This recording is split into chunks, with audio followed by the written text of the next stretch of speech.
तो राम की शक्ति पूजा, हाँ, राम की शक्ति पूजा में बात कर रहे थे।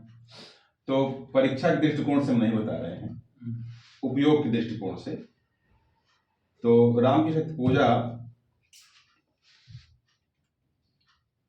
हमारी परंपरा में एक बात सिखाई गई है कि शक्ति का बिना आह्वान किए शक्ति हमारा साथ नहीं देती। शक्ति मौजूद है, संभावना मौजूद है, हम योग्य हैं और नैतिक हैं, लेकिन मात्र योग्य और नैतिक होने से शक्ति हमारा साथ नहीं देगी। तो शक्ति साथ किन परिस्थितियों में देती है, कैसे देती है, उसका क्या तरीका है, वही किताब है राम की शक्ति पूजा। पहले हम इसका पृष्ठभूमि बताते हैं। राम और रावण की लड़ाई रोज हो रही है और रोज रावण जीत जा रहा है और राम हार जाते हैं। ऐसे एक दिन की कहानी है। लड़ाई हुई दिन में, रावण जो है जीत गया, राम हार गया। तो रह गया राम रावण का अपराजय समर, ज्योतिपत्र पर लिखा अमर। यानी आसमान पे शाम का समय है, दोनों सेनाएं अपने अपने दल में चली गई हैं। राम बैठे हैं, जामुंत बैठे हैं, अंगद बैठे हैं, सब हनुमान जी यथा स्थान, लक्ष्मण सुग्रीव, पूरी पलटन बैठी है। तो मूल बात क्या आती है कि राम कहते हैं कि एक मेरे मन में सवाल उठ उठकर मुझे मथ रहा है कि आज के युद्ध में, हमने कहा कि अक्सर हो रहा था, लेकिन उस दिन की बात, रावण की विजय हुई, मेरी हार हुई, और एक भीमाकार मूर्ति मैंने देखा रावण की सहायता करते हुए। ये राम कह रहे हैं? राम ने कहा। अच्छा। तो अन्याय जिधर है उधर, हाँ, जीत जो है धर्म की होती है, और ये पता है धर्म के रास्ते पर हम हैं, तो रावण क्यों जीत रहा है? रावण क्यों जीत रहा है? हाँ, याद आ रहा है थोड़ा बहुत। तो जामवंत ने कहा, हम सार सार पे जा रहे हैं, कि आपका कुछ नया अनुभव आज का बताइए। बोले कि एक आसमान से धरती तक मौजूद विराट शक्ति थी, काले कलर की भीमाकार बहुत बड़ी मूर्ति, जो कि हमारे दल के अस्त्र शस्त्र को छिन्न भिन्न कर दे रही थी और रावण की सहायता कर रही थी। तो उन्होंने कहा वह तो काली है। अच्छा। तो कहा कि काली शक्ति है, अन्याय जिधर है उधर शक्ति। हाँ?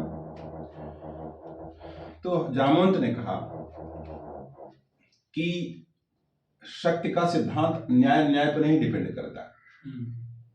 जो शक्ति का आह्वान करता है, शक्ति उसका साथ देती है। आप इसको इस तरह समझिए कि आप, पैसा भी एक शक्ति है। आप दुकान पे आप गए, सॉरी, आप 10 रुपए का पैसा दिया, 10 रुपए की बिस्किट लिए। आप अच्छे हो तब, बुरे हो तब, उसका कीमत 10 रुपया है। 10 रुपये।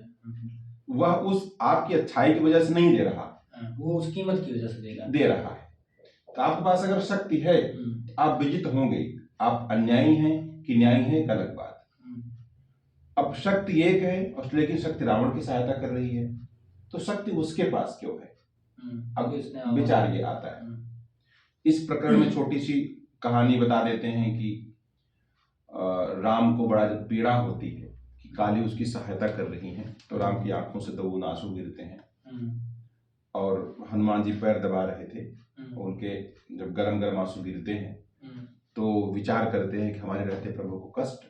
तो एक अंदर की यात्रा होती है, विचार करते हैं, पता लगता है 7वें आकाश में काली रहती हैं, जामवंत जी बताएगी। सोचे पूरे आकाश को निगल ले, तो पूरा सब कब जाता है, तीनों लोग। तो अंजना माता के रूप में काली माता आती हैं, कहती तुम बड़े शैतान हो, बचपन में सूरज को निगल लिए थे, अब आसमान को निगलने जा रहे हो। बोले मेरे रहते प्रभु को कष्ट।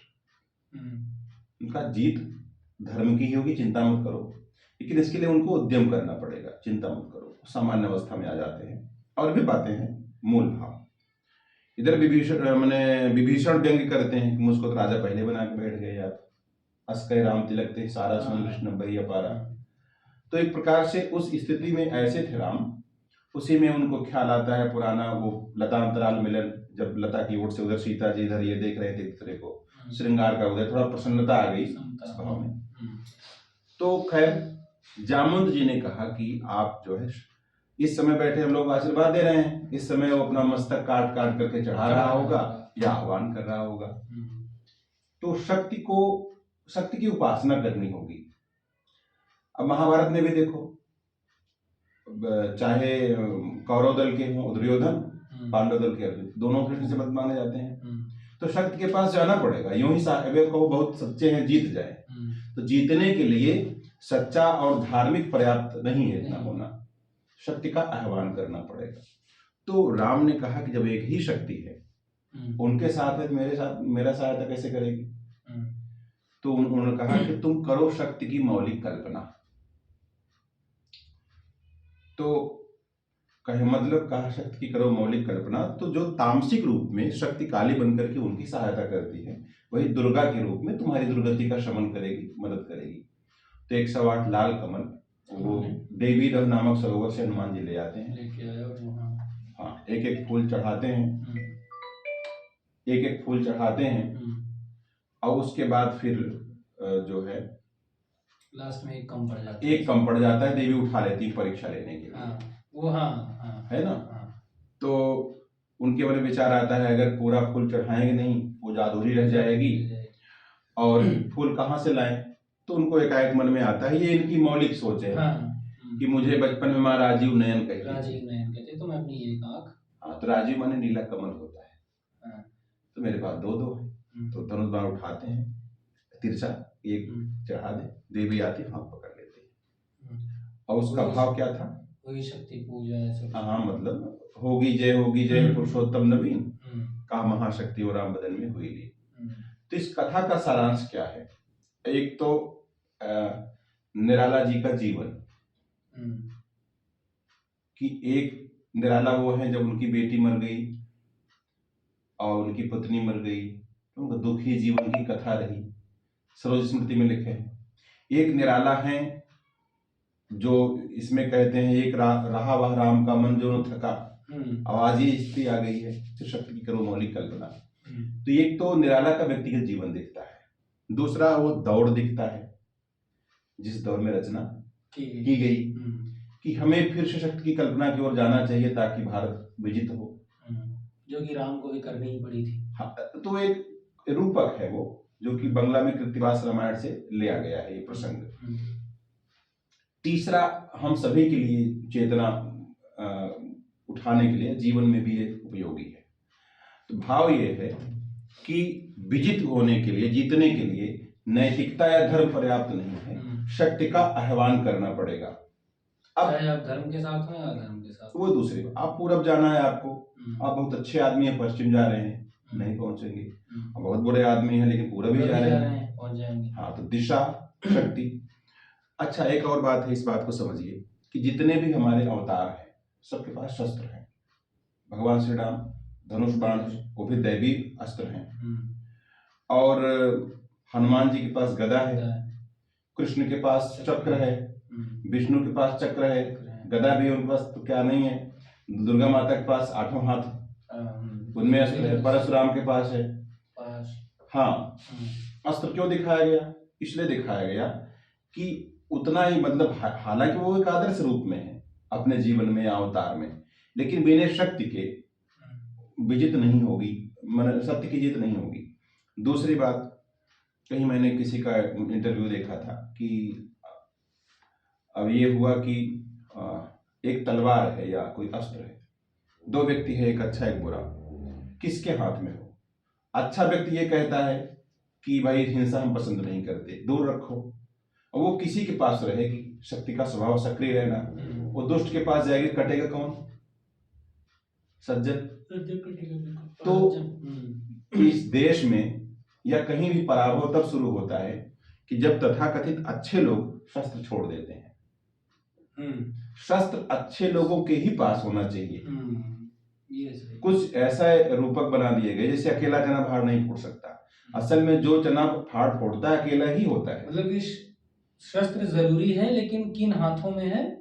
शक्ति जरूरी है नहीं, शक्ति जो है अगर अच्छे हाथ में हो तो सदुपयोग होगा। भाई अगर मेरे हाथ में है तो हम उसको अच्छे रूप में लगाएंगे और उसको जो है भाई क्यों इराक पर जो है अमेरिका ने हमला किया, तेल इत्यादि तो चलो ठीक है, बैक की चीजें, उसका मतलब ये था, उसको शंका थी, आरोप लगाया गया कि भाई वहां पे परमाणु हथियार है, तो उसका स्वभाव गलत है तो गलत अस्त्र प्रयोग कर सकता है ना। तो गलत पाकिस्तान के खिलाफ क्यों बार बार सावधानी इसकी बात को होते रहते हैं कमेंट, भाई पाकिस्तान में वहां आतंकवादी रहते हैं, यदि वह गलत शक्तियों के हाथ में चला गया दुरुपयोग कर सकते हैं। तो शक्ति सही हाथों में होना चाहिए। इसमें मूल भाव यही उठ करके आता है कि शक्ति के बिना उपासना किए शक्ति हमें प्राप्त नहीं होगी। तो अगर कोई ये कहता है कि अच्छा बुरा होना, अच्छा होने से ही हम जीत जाएंगे या बुरा होने से ही हार जाएगा। अच्छा, एक और प्रकरण है, इसमें हम बता दें, पहले बताते रहे। कृष्ण ने यही अर्जुन ने कृष्ण से कहा, अर्जुन कहते हैं कि आप की बातें उलझा रही हैं, आप कहते हैं बिना कर्म किए कोई रह नहीं सकता और कर्म करेगा बंधन पड़ जाएगा, तो जाए कहाँ। अर्जुन के क्वेश्चन भी तो ऐसे ऐसे हैं कि दुविधा में डाल, इस पे हम लोग चर्चा करेंगे, इसमें जुड़ा एक प्रसंग है। तो एक प्रश्न उनका आता है, जब वो पूछते हैं कि मन ये भाव उसका निकल के आता है, लोग कहते नहीं कि अच्छे लोग परेशान हैं, बुरे लोग दे आर रिवार्डेड, उनको भाई समृद्ध हैं, तो कारण क्या है। तो वो कहते हैं कि आप रिवार्ड देता कौन है, उनको सवाल करो कि अच्छे लोग परेशान हैं तो परेशान कौन कर रहा है। अब बुरे लोग अगर दे आर रिवार्डेड अवार्डेड और समृद्धि, तो समृद्धि कौन कर रहा है। आपको लगता हो कोई शक्ति है, तो कहते नहीं, न कर्तृत्व न कर्माणि लोकस्य सृजति प्रभु न कर्म संयोगम स्वभावस्तु प्रवर्ते, अध्याय 5 2 संख्या 14 की 3 चीजें हैं, कर्तृत्व यानी करने का स्वभाव, कर्तापन, और कर्माणि विभिन्न प्रकार के कर्म, और कर्म फल का संयोग, 3 चीज, विभिन्न प्रकार के कर्म, करने का स्वभाव और कर्म फल का संयोग, कर्म फल कि न सृजति प्रभु, कोई प्रभु ऐसा इसका सृजन करे। तो होती कैसी घटना, स्वभावस्तु प्रवृत्ति, स्वयं की भावना जैसे होती है, स्वभाव प्रकृति, ऐसी घटना हो जाती है। अब इस पर कई लोग भाग्यवाद को मानते हैं। अब आप सोचो, अगर भाग्य है तो भाग्य क्या है, फिर आप कहोगे पूर्व जन्मों का। पूर्व जन्म में किसने किया था, आप ही ने किया था, घूम फिर कर जिम्मेदार कौन हुआ, आप ही हुए। अच्छा, एक बात और है, IS 2007 में एक निबंध आया था, एटीट्यूड मेक्स अ हैबिट, ध्यान देना, attitude makes habit, habit makes a character, character makes a man.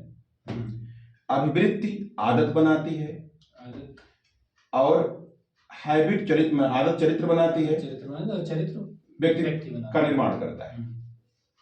अब तो उत्तरदायी कौन, हम उत्तरदायी हुए। कहते पहले आप अपनी आदतें बनाओ, ईश्वर उनकी सहायता करता है जो अपनी सहायता स्वयं करते हैं, और उनकी सहायता करते हैं जो first we make our habits then our habits make us. तो शुरुआत कैसी, आदत कैसे बनती है, नजरिए से, एटीट्यूड मेक्स हैबिट। 2 फूंक पीने से क्या होता है, 2 घूंट पीने से, ये आपका नजरिया था। अब आप बन गए चेरी स्मोकर, पियक्कड़, घूर पर कहीं पड़े हुए हैं। शुरुआत तो सोच से कि 2 घूंट से क्या होगा, मेक्स हैबिट, वो आप हैबिट मेक्स कैरेक्टर। कैरेक्टर कैसे बना, आपकी चेतना के स्तर और सजगता के स्तर के अनुसार हम लोग व्यवहार करते हैं। खूब खाए पिए फिट हैं तो अलग प्रतिक्रिया होगी, भूखे हैं तो अलग प्रतिक्रिया होगी, जग रहे हैं अलग, बेहोश हैं अलग, आवेश में हैं अलग, कभी कभी बिना बात गुस्सा आएगा, कभी कभी खूब गुस्से वाली बात होगी फिर भी मुस्कुराहट आती है। तो जो चीज हमें आवेश में ला रही है, जाहिर सी बात है व्यवहार बदल देगी वो। असर उसका अगर न होता तो आप सेवन क्यों करते, असर तो है। एक आदमी पीड़ित है, कहीं किसी घटना से परेशान है, या मान लो वो जो है किसी दबाव में है, ऋण में कर्ज भुलाने के लिए शराब पी रहा है, यानी उसके अनुसार शराब कुछ काम असर कर रही है, कुछ देर के लिए उसको भुला रही है, रोल तो उसका है, यानी कि सामान्य चेतना को दबा रही है। और निर्णय आप लेते हैं कब, सामान्य चेतना में, तो निर्णय लेने चेतना घट गई ना, यानी कि सामान्य चेतना को और मार रहे हैं, मार रहे हैं बिल्कुल। इस पर ओशो को मैंने कहीं पढ़ा था, वो भी नेचुरल चीज है कि जो हमारा अतीत है वो पशुओं का है, हम लोग बंदर के संतान कहे जाते हैं, वर्तमान में हम मनुष्य हैं, और भविष्य बुद्धों का है। तो जब हम पशुत्व की ओर जाते हैं तो आप अगर ये बताइए, आप जैसे मान लो आपको कल की बात ख्याल करना हो तो जितनी देर कल का ख्याल करोगे आज का उसमें रुका रहेगा। दिमाग एक ही सोच सकता है ना, अब क्या क्या होगा सोचेंगे तो आज का रुका रहेगा। तो जब हम आज का भूल रहे हैं, भविष्य अभी हुआ नहीं, तो अतीत में प्रवेश करते हैं। तो शराब हमें पशुता की ओर ले जाती है, हमें पशुता की ओर ले जाती है।